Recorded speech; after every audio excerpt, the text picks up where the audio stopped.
Grüß euch, liebe Zuseher. Heute würde ich gerne über den American Akita sprechen.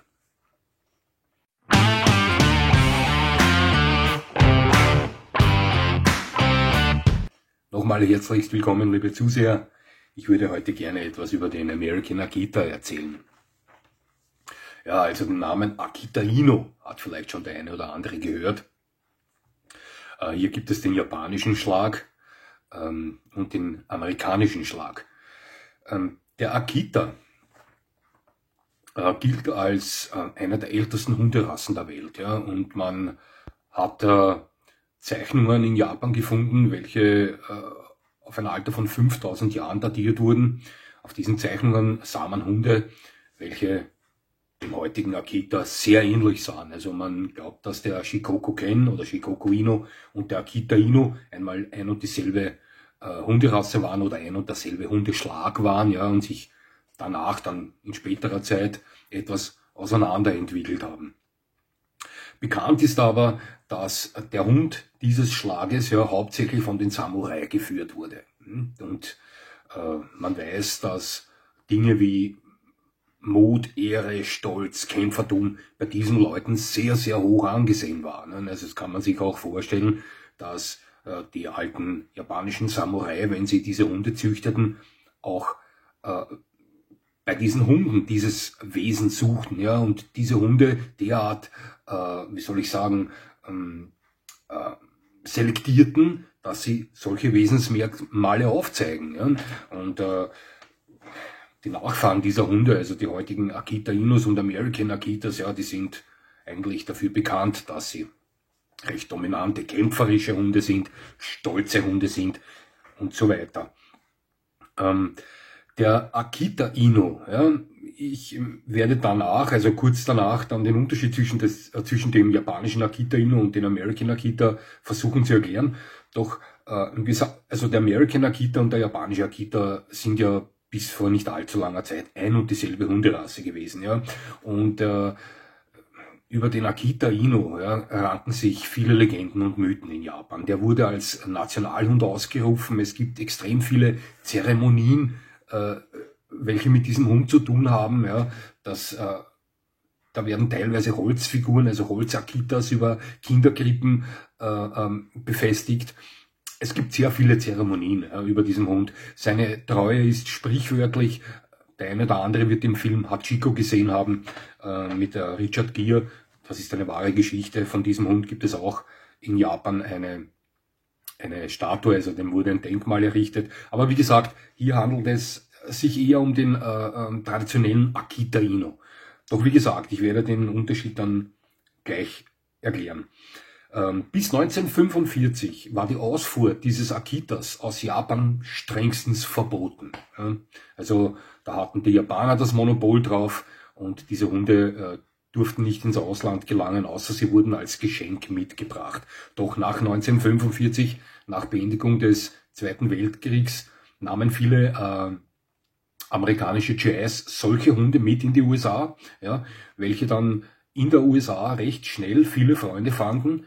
Und es entwickelte sich dort eine eigene Züchtergruppe, also Freunde dieses japanischen Hundes. Und die begannen mit diesem Hund eine doch ziemlich straff geführte Zucht. Ja. Doch es wurde niemals zwischen dem American Kennel Club, also dem AKC, und dem japanischen Kennel Club, dem JKC, zusammengearbeitet. So entwickelten sich zwei verschiedene Schläge. Ja.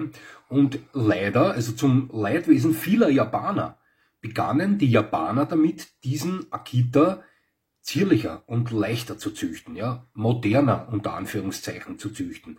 Das betrachteten viele Japaner mit weinendem Auge, ja, und da gab es auch viele Proteste und so weiter, denn während die Amerikaner versuchten, den ursprünglichen Typ beizubehalten, welcher weit massiger und größer war, ja, wie gesagt, begannen die Japaner damit, diesen Hund zierlicher zu züchten.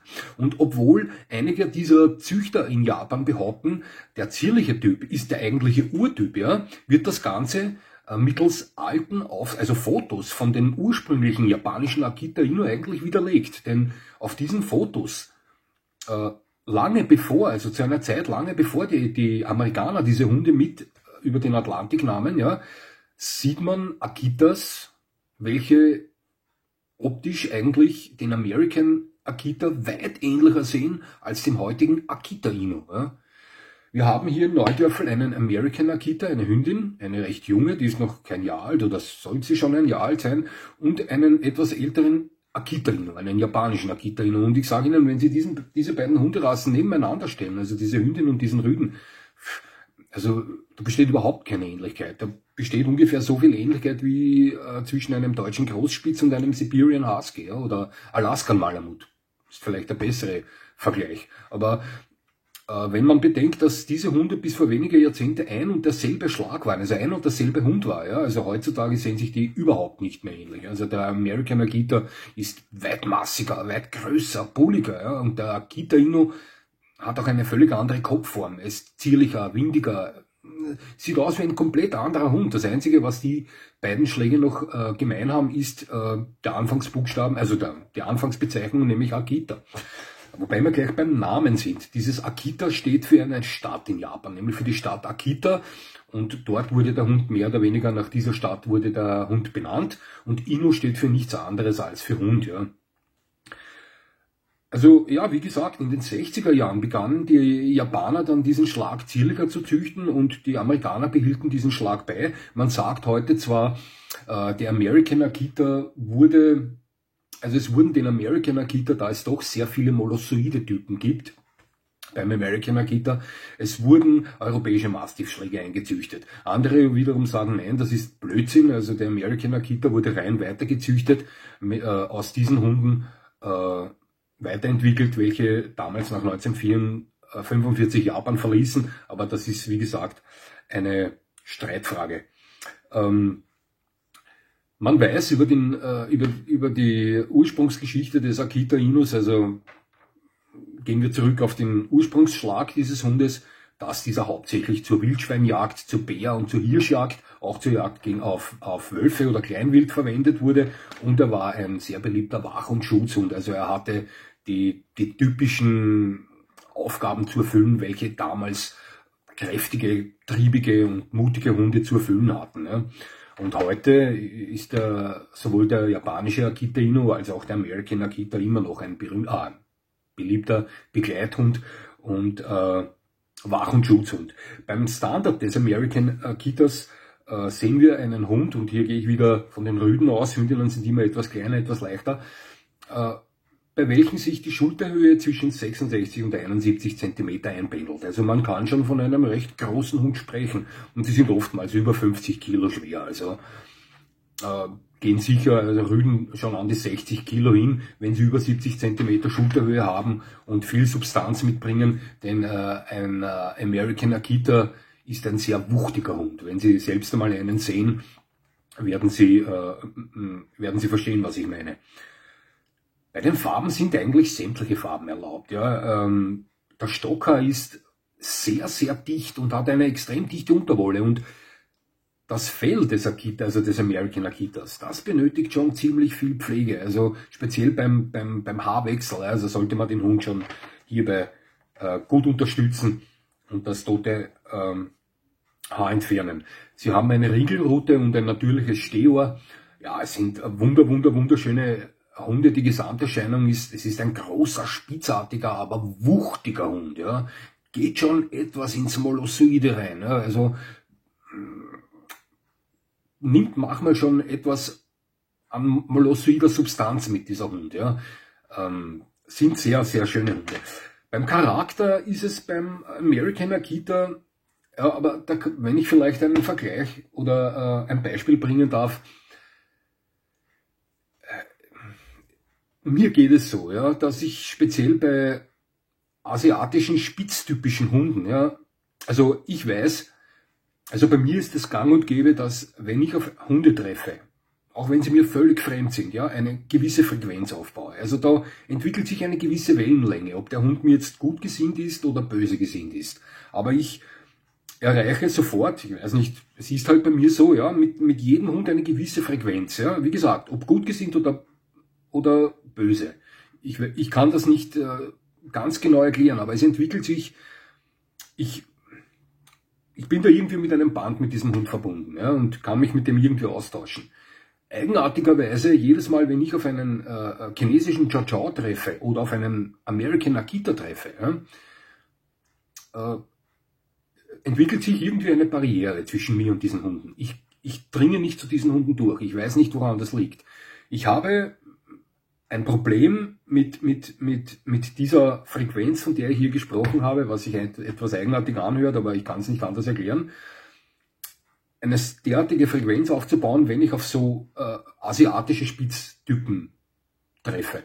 Speziell beim Chow Chow ist mir das schon oft aufgefallen und auch bei Hunden wie den American oder den japanischen Akita. Ich dringe zu denen nicht durch, als wäre ein Brett zwischen diesen Hunden und mir, also zwischen unseren, weiß ich nicht, telepathischen Verbindungssystemen oder so, ja. Ich kann das nicht erklären, ja, aber wie gesagt, bei jedem Hund gelingt mir das, bei diesen Hunden nicht, und sie gelten auch als extrem unnahbar gegenüber Fremden, ja. Also wenn mir ein Chow Chow entgegenkommt, ich baue mit diesem Hund absolut irgendwie keine Verbindung auf, auch nicht mit einem American Akita. Wie es mit Shiba Inus oder Shikokos etc. aussieht, weiß ich nicht, ja. Habe ich zu wenig bis jetzt getroffen. Ich habe schon Shibas getroffen, aber das waren eher nur so Smalltalk-Geschichten, kurze, noch nicht länger mit diesen Hunden zu tun gehabt.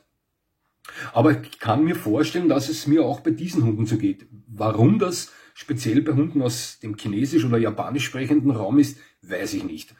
Anders ist mir gegangen, als ich meinen ersten Tosa Inu sah. Ja, das ist auch ein japanischer Hund, doch der hat mit den spitzartigen Hunden nichts zu tun, außer dass er als Urstammvater den Shikoku Ken hat, welcher verwandt ist mit dem Akita Inu. Doch es sind schon viel zu viel europäische Hunderassen da drinnen. Aber wie gesagt, mit diesen spitzartigen Hunden aus dem japanischen, chinesischen Raum, ich weiß nicht, wieso ich da keine Frequenz aufbauen kann mit den Hunden, aber ich kann nicht durchdringen zu denen. Anders würde es wahrscheinlich aussehen, wenn das meine Hunde wären. Also wenn ich der Besitzer von diesen Hunden wäre, dann wäre das wahrscheinlich eine andere Sache. Doch, um zurückzukommen auf den Charakter. Der American Akita ist für seine Unnahbarkeit Fremden gegenüber bekannt. Ist allerdings auch der Chow Chow oder der Shabai, also der chinesische Chow Chow oder der chinesische Shabai. Das dürfte diesen Hunden mit in die Wiege gelegt worden sein. Ja, also man baut nur sehr schwer als Fremder mit diesen Hunden eine Basis auf. Ja? Und mir fällt das besonders auf. Ja? Ansonsten gilt der American Akita auch als etwas kompliziert zu erziehender Hund. Ja? Also er ist absolut kein Ersthund nicht. Ich bin davon überzeugt und also die Besitzer, mit welchen ich gesprochen habe, haben mir das auch bestätigt, dass dieser Hund als eigener Hund ein Traumhund ist, wenn er richtig erzogen ist. Doch ich bin auch davon überzeugt, und das bestätigt mir ebenfalls Besitzer, dass dieser Hund sehr schnell falsch erzogen werden kann, wenn er in die falschen Hände kommt. Es sind sehr dominante Hunde, welche keinen Streit aus dem Weg gehen. Also ein Akita wird, wenn er noch so gut sozialisiert ist, erst dann zufrieden sein, also davon bin ich überzeugt, wenn er selbst davon überzeugt ist, in einer Hundeauslaufzone der Chef zu sein. Ja. Also ich würde als Besitzer eines Akita Inu Rüden, speziell eines Rüden, eines unkastrierten, und meine Rüden werden niemals kastriert, wenn es keine gesundheitlichen Schwierigkeiten gibt, das ist ein Prinzip von mir, würde ich immer ein extrem wachsames Auge auf meinen Hund haben. Ja. Also sie neigen dazu, zu rempeln, ja, wenn Sie verstehen, was ich meine. Man muss schon sehr aufpassen, denn American Akitas sind sehr starke, sehr große Hunde und sind enorm mächtige Hunde. Ja. Also da kann es schon ziemlich scheppern. Ja. Also wie gesagt, sie gelten als dominant und nicht unbedingt als die besten Hunde in einem Haushalt, wo sich andere Tiere befinden. Ja. Es sind sehr dominante Tiere mit sehr stark ausgeprägtem Jagdtrieb.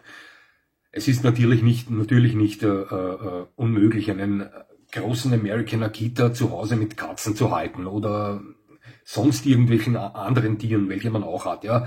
Doch ich würde einen jeden zukünftigen Akita-Besitzer raten, hier besonderes Augenmerk auf die Behandlung bei der Sozialisierung gegenüber solchen anderen Tieren halt zu legen. Ja.